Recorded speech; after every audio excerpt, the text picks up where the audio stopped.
حضرت ابو سعید خدری رضی اللہ تعالیٰ عنہ روایت کرتے ہیں، مسلم شریف میں موجود ہے، فرماتے ہیں نبی کریم صلی اللہ تعالیٰ علیہ وسلم نے ہم سے فرمایا جس آدمی کے پاس اپنی سواری سے زیادہ سواری ہو وہ اپنے بھائی کو دے دے۔ پھر حضور علیہ السلام نے فرمایا کسی کے پاس زادرہ اگر زیادہ ہو تو وہ بھی اپنے بھائی کو دے دے۔ فرمایا ایک ایک چیز کا حضور نام لینے لگے، مسلم میں موجود۔ اگر تیرے پاس اضافی ہے تو اپنے بھائی کو دے دے، اگر تیرے پاس اضافی ہے تو اپنے بھائی کو دے دے، ایک ایک چیز کا نام کریم لینے لگے۔ فرماتے ہیں حضرت ابو سعید کے مجھے خیال آیا اب کسی کے پاس بھی کبھی کوئی اضافی چیز نہیں بچے گی۔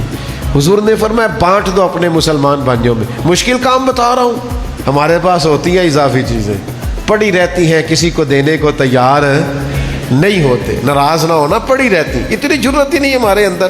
مجھے پتہ ہے میں تو مشکل کام دسنا، ہوتی ہیں اضافی چیزیں لیکن ہمارا